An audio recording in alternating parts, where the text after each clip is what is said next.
Hello जनता, क्या हाल चाल, कैसे हो आप सभी लोग। बच्चा पार्टी। एक बार फिर से आपका स्वागत है आपका अपने ही यूट्यूब चैनल ट्विट.com में। और इस समय हम लोग कर रहे हैं NCERT line by line series for class 10th। और अभी तक इस सीरीज के अंदर हम लोग आपके बेसिकली 5 चैप्टर कंप्लीट कर चुके हैं, जिसमें एक चैप्टर बायो का है और 4 चैप्टर आपके केमिस्ट्री के हैं। अगर ये आप लोगों ने अब तक नहीं देखी है तो ऊपर आई बटन विजिबल होगा, आप वहाँ पे क्लिक कीजिए, आप सीधा प्लेलिस्ट पे रिडायरेक्ट हो जाएगा और वहां से आप लोग हर एक वीडियो को देख सकते हैं। अदर देन दैट आपको टेलीग्राम जो लिंक है टेलीग्राम का, हमारे चैनल का लिंक है, वो आपको डिस्क्रिप्शन में अवेलेबल मिल जाएगा, जिसे आप ज्वाइन करके फ्री ऑफ कॉस्ट में नोट्स, टेस्ट पेपर और वर्कशीट्स को एक्सेस कर सकते हैं। कल के पार्ट में जो आप लोगों ने कल वीडियो देखी हमने पढ़ा था, उसके अंदर हम लोगों ने एनिमल वाला पार्ट पूरा कर दिया था। मैंने एनसीईआरटी के सीक्वेंस को थोड़ा सा डिस्टर्ब किया था, जिसमें मैंने सबसे पहले आपको नर्वस सिस्टम ह्यूमंस का स्टडी किया था हम लोगों ने, एनिमल्स का या फिर बोलूँ मैं।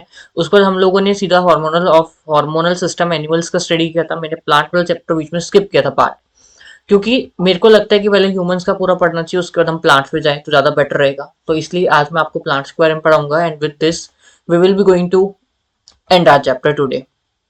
एंड इसके बाद हम लोग आपके नेक्स्ट चैप्टर से शुरू करेंगे, जो कि आपका कौन सा है, हाउ टू ऑर्गेनिज्म रिप्रोड्यूस। आप लोगों का सबसे फेवरेट चैप्टर होता है ना। उसके मतलब उसके तो कोई वीडियो नहीं छोड़ी होगी आप लोगों ने यूट्यूब पे। तो चलो लेट्स सी, आज हम लोग ये करते हैं। उससे पहले कि मैं पहले अपना राइटिंग पैड लगा लेते एक बार, ताकि हम लिख सकें इसके ऊपर, ठीक है। तो 1 मिनट का टाइम लगेगा बस।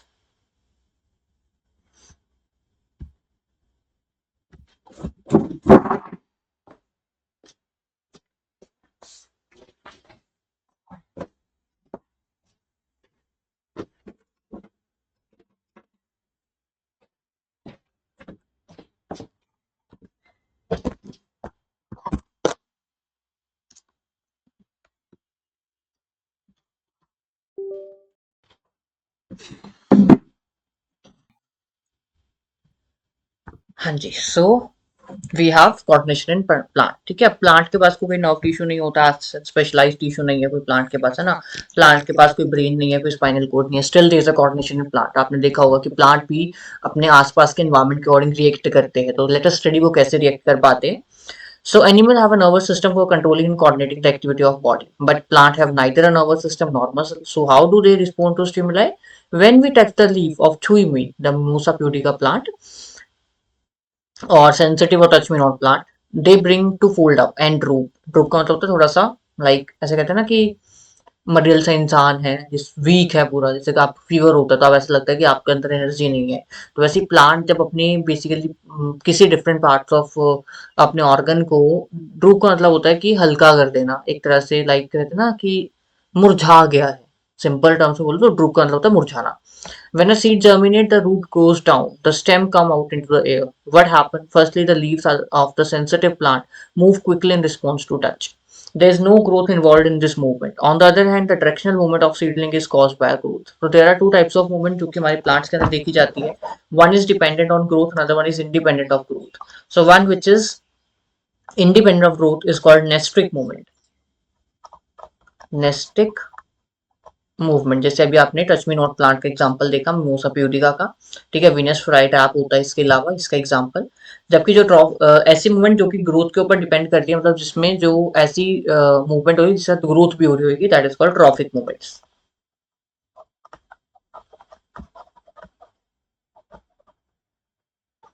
ठीक है। तो ये दो तरह के मूवमेंट्स हैं जो कि आपके सिलेबस में है। There is no growth involved. On the other hand, if it is to be prevented for growing, it will not show any movement. So plants show two types of movement, one dependent on growth, another one is independent of growth. आपको मैंने बताया दोनों का नाम। Immediate response to stimuli. Let us think about the first kind of movement, such as that of sensitive plant. Since no growth is involved, the plant must actually move its leaf in response to touch. But there is no nervous system nor any muscle. How does the plant detect the touch and how does the leaf move? If we think about where exactly the plant is touched, which part of plant actually move, it is apparent the movement happen at the point of different from the point of touch. मतलब जहाँ पे आपने छुआ है, जरूरी नहीं है कि वहीं पे मूवमेंट दिखाई देगी, वहां पे कहीं उसके अदर पार्ट में मूवमेंट दिखाई दे सकती है। So there are different site of touch and there are different site of movement. So information that has touch occurred must be communicated. इसका मतलब जहाँ पे आपने छुआ वहां से कोई सिग्नल गया, जैसे आपकी बॉडी में होता है जब आप किसी गर्म चीज को छूते हो तो सिग्नल जाता है सेंसरी न्यूरॉन के थ्रू। तो इसका मतलब प्लांट में भी ऐसी कोई चीज है जो कि सिग्नल को कैरी कर रही है वहां तक। सो लेट अस सी वो क्या है। The plant also is electrical chemical mean to convey the information. तो इसके पास भी इलेक्ट्रिकल सिग्नल भी होते हैं और केमिकल सिग्नल भी होते हैं, ठीक है।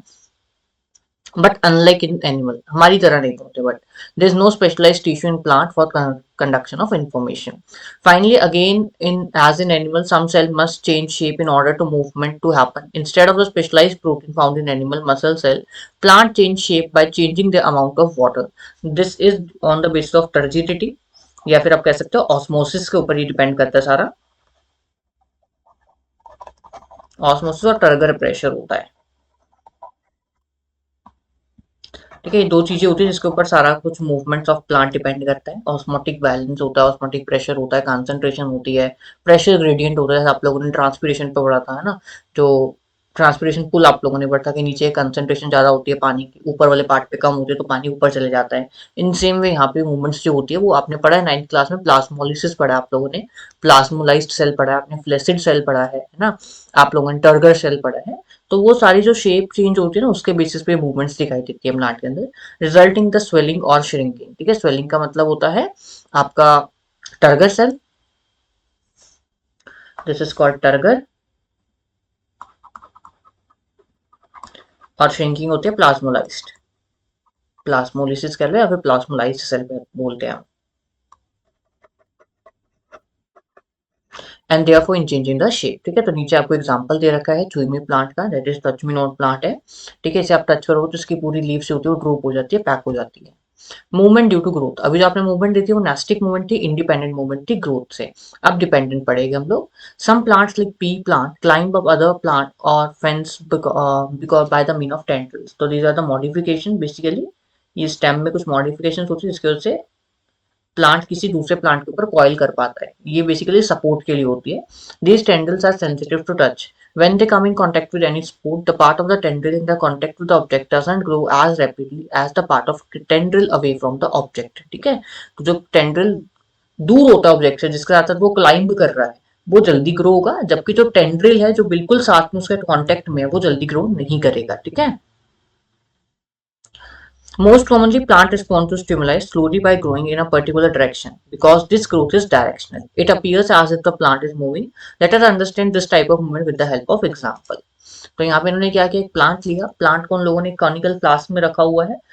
आप देख पा रहे होगे कि जैसे उन्होंने विंडो ओपन करी, जब विंडो क्लोज की तो स्टेम आपके कहीं भी जा सकते हैं, बट जैसे विंडो ओपन करी सनलाइट आई तो स्टेम थी एकदम कहाँ बेंड हो गई, टुवर्ड द सन। तो इसका मतलब जो प्लांट होता है उसकी कुछ मूवमेंट्स डिपेंड लाइट पे भी करती है। Such a type of movement जो कि लाइट के ऊपर डिपेंड करती है, they are called phototropic movements. Photo मतलब लाइट, ट्रॉपिक मतलब मूवमेंट, तो दे आर फोटोट्रॉपिक मूवमेंट्स। जो स्टेम होती है इट इज पॉजिटिव फोटोट्रॉपिक, और जो रूट होती है वो सनलाइट से दूर जाती है तो इट इज नेगेटिवली फोटोट्रॉपिक, ठीक है। ये इस एक्टिविटी में एक्सप्लेन किया गया है। ये जो आपको एग्जांपल दिया गया है ये जियोट्रॉपिज्म का दिया गया है। कई बार क्या करता है CBSE as it is picture को छाप देता है आपके पेपर में, बताता है कि कौन सा फिनोमिना है बताइए हमें, तो बच्चे ट्रॉपिक मूवमेंट लिखाते हैं। अगर वो फिनोमिना का नाम सही लिख रहे हैं बट आपको पर्टिकुलर होना तो आपको यहाँ पे जियोट्रॉपिज्म लिखना पड़ेगा, वो बेस्ट आंसर है इसका, ठीक है। Environmental triggers such as light or gravity will change the direction that a plant part grow in. These directional or trophic movements can be either toward the stimuli or away. अगर जो toward है तो positive, away है तो negative. So in two different kinds of phototropic movement, shoot respond by bending toward the light, while the root respond by bending away from the light. How does this help the plant? तो कैसे help करता है, bending में help करता है, basically photosynthesis के process में help करेगा। जितनी सनलाइट ज्यादा होगी उतने खाना ज्यादा बना पाएगा प्लांट, तो this is how this process is beneficial. Plants show trophic in response to other stimuli as well. The root of the plant goes downward while the shoot go upward. तो जो रूट है वो धरती की तरफ जा रही है तो that is why positively geotropic, और अगर जो स्टेम की बात करें वो ऊपर जा रही है, अगेंस्ट जा रही है ग्रेविटी में, तो नेगेटिवली जियोट्रॉपिक होता है। The upward and the downward movement of shoot and root respectively in response to pull of earth or gravity is obviously geotropism. If hydro means पानी, तो कोई चीज अगर से पानी के साइड जा रही है तो पॉजिटिवली हाइड्रोट्रॉपिक होगी, नेगेटिवली हाइड्रोट्रॉपिक मतलब उससे अवे जा रही है।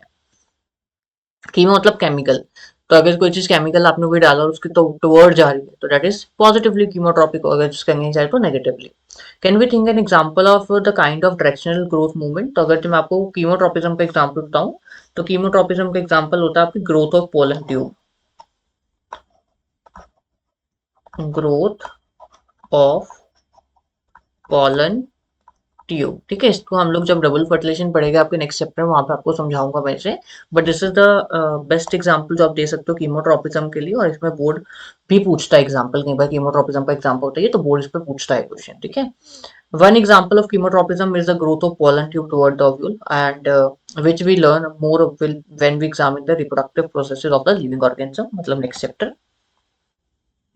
Look us now one again. Think about how information is communicated in the bodies of multicellular organisms. The movement of the sensitive plant in response to touch is very quick. The movement of a sunflower in response to day or night, on the other hand, is quite slow. Growth related movements are will be slower. तो इसका मतलब nestic movements fast होती है जबकि trophic movements are quick. Sorry, opposite बोल दिया मैंने. Nestic movements are fast whereas trophic movements are slow. Even in animal body, there is a carefully controlled direction to growth. Our arms and finger grow in a certain direction, not haphazardly. मतलब even ही कहीं भी हो जाती है. So controlled movement can either be fast or slow. If fast response to stimuli are made, information transfer must happen very quickly. For this, the medium of transmission must be able to move quickly. Electrical impulses are an excellent mean for this, but there are limitations to use in electrical impulses. ये human और दोनों जगह question आता है, पूछा जाता है आपकी कि why what are the disadvantages of electrical impulses in nervous system and all, question आता है ऐसा, ठीक है। Firstly they will reach only those part which are connected to nervous tissue. मैंने आपको कल वायर का एग्जांपल दिया था, है ना। वायर के थ्रू करंट वहीं तक जा सकता है जहां तक वायर है, उस पर वो करंट नहीं जाएगा। Not reach and every cell in the body. Secondly, once an electrical impulse is generated in a cell and transmitted, the cell will take some time to reset its mechanism before it can generate a new impulse. तो जब आपने देखा होगा, वैसे तो ऐसा नहीं होता, क्विक होता है अगर ये फटीगनेस नहीं है तो। आपने देखा होगा अगर ये लाइट कई बार जाती है तो कई बार ट्यूब लाइट की मैं एग्जांपल देता हूँ। तो ट्यूब लाइट कई बार होता है धीरे धीरे बंद होती है ना, sometime it starts glowing and then fade lightly. In same way कि अगर ये आपको नेक्स्ट स्टिमुलाई देना है तो आप इतनी जल्दी नहीं दे सकते, जब तक एक सिग्नल पास नहीं होगा तब तक आप नेक्स्ट स्टिमुलाई नहीं दे सकते सेल को। स्टिमुलाई का मतलब होता है सिग्नल नहीं दे सकते। In other words, cell cannot continue create and transmit electrical impulses. If ऐसी होता है कि जब बहुत हाई वोल्टेज का करंट पास करा तो एक वायर से, तो क्या होता है, वायर सड़ जाती है। इन सेम पे इलेक्ट्रिकल जो आपके नर्व सेल होते हैं डैमेज होने के चांसेस होते हैं। It is thus no wonder that the most multicellular organism use another mean of communication between cell, namely chemical communication. If instead of generating an electrical impulse, the stimulated cell release a chemical compound, then compound will diffuse all around the original cell. If other cell around have the mean to detect the compound, use special molecule on their surface, मैंने आपको बताया था कल neurotransmitters होते हैं, they would be able to recognize information and even transfer it. They will be slower of course, but it can potentially reach all cell of the body regardless of nervous connection ना, क्योंकि इसके लिए कोई wire की जरूरत नहीं है, जहां तक भी जा सकता है ब्लड जाएगा, उसमें केमिकल होगा तो वो रिस्पॉन्ड करेगा उसके, and it can be done steadily and persistently. These compound or hormones used by the multicellular organism for control and coordination show a great deal of diversity, as we would expect different plant hormone to help to coordinate growth, development, and response to environment. They are synthesized at a place away from where they act and simply diffuse to the area of action, है ना। तो हम लोगों ने अपने में भी देखा है कि हार्मोन निकलता कहीं और काम कहीं कर रहा है ना। जैसे कि एड्रिनल की बात करें, किडनी के ऊपर से निकल रहा है, पास से एड्रिनल ग्लैंड लोकेटेड है वहां पे। हार्ट बीट भी चेंज कर रहा है आपकी, आपके डाइजेस्टिव सिस्टम को भी रोक रहा है, आपके एक्सक्रीटरी सिस्टम को भी इम्पैक्ट कर रहा है, सर्कुलेटरी को भी इम्पैक्ट कर रहा है। तो single hormone can impact a multiple system, है ना। तो अब हम कुछ यहाँ पे प्लांट हार्मोन्स की बात करेंगे। They are called phyto hormones, ठीक है। There are basically two categories of phyto hormones.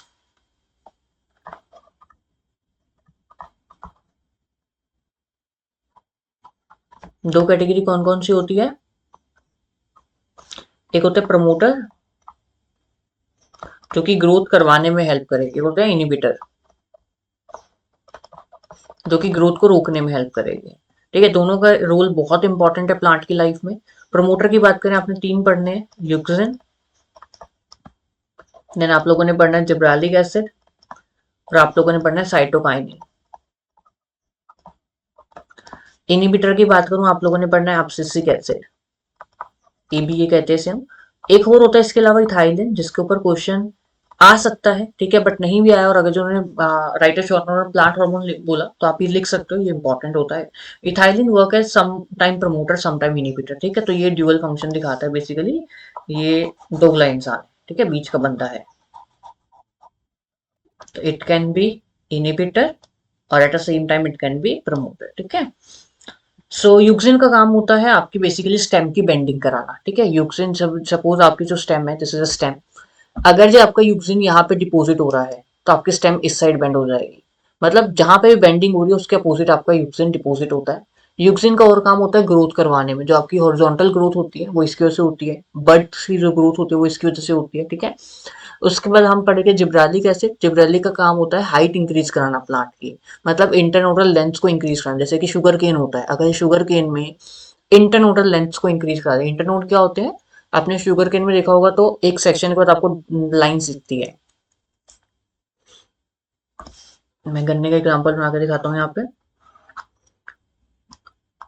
ऐसा ऐसा होता है ना, गन्ने के अंदर कुछ सेक्शंस डिवाइड होते हैं, तो ये जो एक रीजन है ये पूरा, दिस इज इंटरनोड। ये नोड है, ये नोड है, तो ये जो रीजन है इंटरनोड है। तो अगर सपोज इसकी लेंथ लंबी कर दी तो इसकी कमर्शियल वैल्यू बढ़ जाएगी, पैसा ज्यादा आने के चांसेस होते हैं ना, क्योंकि हाइट अच्छी होगी गन्ने की। तो जिब्रालिक एसिड का काम होता है क्या करवाना है, इंटरनोडल लेंथ को इंक्रीज कराना, बेसिकली हाइट इंक्रीज करवाता है प्लांट की। इसके अलावा बहुत सारे फंक्शन होते हैं। साइटोकाइनिन वर्ड से समझ आ रहा है, साइटो का मतलब होता है cell, the word cyto means cell, and kinin means division.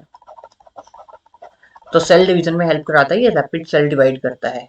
उसके बाद एब्सिसिक एसिड प्लांट को स्टोमेटा बंद करवाते हैं ताकि ट्रांसपिरेशन ना हो पाए, वाटर का लॉस ना हो, ठीक है। उसके बाद जो आपके फ्रूट्स वगैरह होता है उसको घेरने में हेल्प करता है, नीचे आपकी जो ड्राई लीव्स होती है उसको घेरने में हेल्प करता है। प्लांट को सिखाता है कि कैसे स्ट्रेसफुल कंडीशन में जिया जाता है, कि अगर सपोज तूफान आ गया, आंधी आ गई, बाढ़ आ गई, तो उस समय जो सबसे ज्यादा एक्टिव होता है वो एब्सिसिक एसिड होता है। तो इसलिए बहुत इंपॉर्टेंट है, क्योंकि प्लांट को जीना सिखा रही है एक्चुअल कंडीशंस में, ठीक है। क्योंकि अच्छे समय तो सारे पास आ जाते हैं, बुरे समय में जो पास आता है वो इंपॉर्टेंट होता है, तो ये प्लांट का बुरे समय में साथ देता है, ठीक है। इथाइलिन की बात करें, ethylene is a very important hormone, जो कि आपकी किसी चीज को पकाने में हेल्प करता है, इट इज गैसियस हार्मोन, ठीक है। एक और इसकी जो कैरेक्टरिस्टिक होती है कि गैसियस होता है। आपने देखा होगा केले जब आप लोग खाते हो वो कच्चे होते हैं, बट आफ्टर 1 डे और 2 डेज अगर आप इसे रखोगे तो वो पकना शुरू हो जाते हैं। वाई? क्योंकि हर एक बनाना क्या कर रहा है, इथाइलिन गैस, जो भी उसमें ज्यादा पका हुआ होगा ना वो इथाइलिन गैस रिलीज कर रहा है। तो इथाइलिन गैस से और पकाने में हेल्प करती है, इस वजह से खराब हो जाता है और आप खा नहीं पाते। सेम होता है सारे फ्रूट्स के केस में, एप्पल हो गया चाहे ऑरेंज हो गया। तो इथाइलिन का काम जो मेजर होता है वो राइपनिंग में होता है, और वो ये डोरमेंसी भी क्रिएट करवाता है प्लांट में अगर जो रिक्वायरमेंट होती है। Let us take an example that we have worked with earlier activity 7.2, when growing plant detect light, a hormone called euxin, क्या मैंने आपको summary already they the. Euxin is synthesized at the shoot tip, help the cell to grow longer. When the light is coming from the one side of plant, euxin diffuse toward the shady side. तो मैंने आपको बताया था कि opposite side में होता है, ठीक है। This concentration of euxin stimulates the cell to grow longer on the side of the shoot which is away from the light. Thus the plant appear to bend toward the light. ठीक है, तो ये इसका important point है। Another example of plant hormone are gibberellic, which is like a euxin which help in the growth of stem. Cytokinin promotes cell division, and it's natural then they are present in a greater concentration in the area of rapid cell division, such as fruits and seeds. They are example of plant hormone that help in promoting growth, but plant also need a signal to stop growing. Abscisic acid is one of the hormone which help the inhibiting growth. It effects include wilting of leaf, जो मैंने आपको बताया विट्रोपिंग जो होती है। विटलिंग का मतलब होता है कि पानी का लॉस करवा देना लीफ में से, ठीक है। आपने देखा होगा तुलसी का पत्ता जो होता है, तुलसी का जो पत्ता होता है जब वो दोपहर होती है तो उस समय वो बिल्कुल ड्रूप हो जाता है, विल्ट हो जाता है। तो विल्टिंग का मतलब होता है पानी का लॉस करवा देना वहां से। Moving on to the last question of your chapter, then summary move करेंगे एनसीईआरटी एक्सरसाइज पे, ठीक है। What are plant hormones? तो प्लांट हार्मोन्स को आपको पता है, जो कि मूवमेंट्स वगैरह ग्रोथ वगैरह कराने में हेल्प कर रहे हैं। How is the movement of leaf of a sentry plant different from the movement of shoot toward the leaf? तो नेस्टिक और ट्रॉफिक के डिफरेंस पूछा उन्होंने। Give an example of plant hormone that promote growth. तीन है, यूक्सिन भी है, cytokinin भी, जिब्रालिक एसिड भी है। How do auxin promote the growth of tendril around the support? तो सिंपल बोलना है कि जो पार्ट अवे होता है वो जल्दी ग्रो करता है, क्योंकि वो अवे है पार्ट ऑफ कॉन्टेक्ट से, जो कॉन्टेक्ट में वो लेट ग्रो करेगा, ठीक है। Design experiment to demonstrate hydrotropism. तो किसी चीज को पानी की तरफ लेके जाओगे तो हाइड्रो हो जाएगा, किसी को अवे लेके जाओगे तो वो आपका नेगेटिव हो जाएगा, ठीक है। ये सब कुछ हम पढ़ चुके हैं। अब हम चलते हैं एनसीईआरटी एक्सरसाइज पे। तो पहले समरी रीड करते हैं। Control and coordination are the function of nervous system and hormones in our body. The response to the nervous system can be classified as reflex action, voluntary or involuntary. The nervous system uses electrical impulses to transmit messages. The nervous system gets information from our sense organ and acts through our muscle effectors के through. Chemical coordination is seen in both plants and animals. Hormones produced in one part of the organism move toward the another part to achieve the desired effect. Same animal में भी होता है, ठीक है, plant की बात नहीं है सिर्फ ये। अब feedback mechanism regulate the action of hormone, ठीक है, कि कितना निकलना है, कब निकलना है, वो फीडबैक मैकेनिज्म कंट्रोल करता है।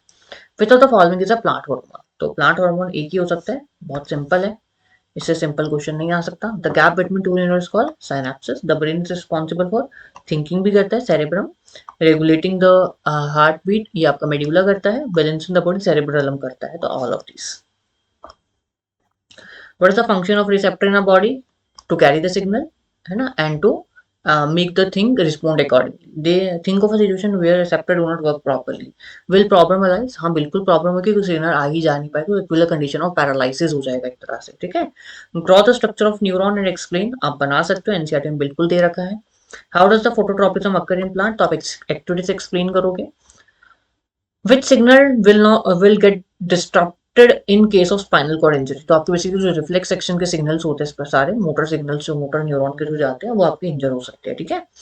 How does a chemical control occur in plant, तो आपने सारा कुछ बताना है, यूक्सिन वगैरह का कैसे होता है with the help of bending of stem वाला एग्जांपल लेके। What is the need of system of control and coordination organs, so that they can respond to stimuli, ठीक है, अपने आप का ध्यान रख सके और अपने स्टिमुलाई को रिस्पॉन्ड कर सके, अपने आप को अडेप्ट कर सके।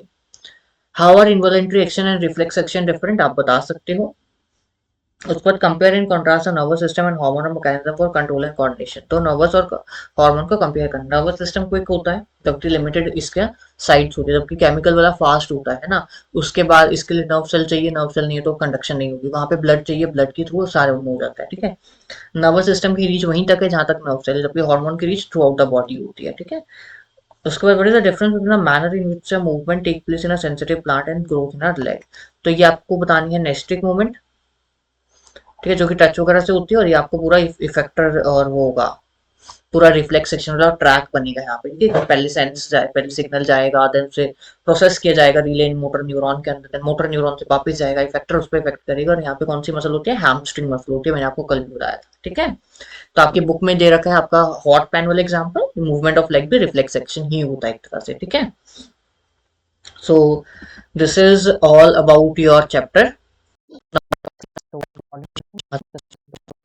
इट इज ऑफ 22 मिनट्स है ना, तो ये कुछ ज़्यादा बड़ा टाइम नहीं होता, आराम से आप लोग मैं कहूँगा इसे 10 से 15 मिनट में देखिए 1.5x की स्पीड करके, ठीक है।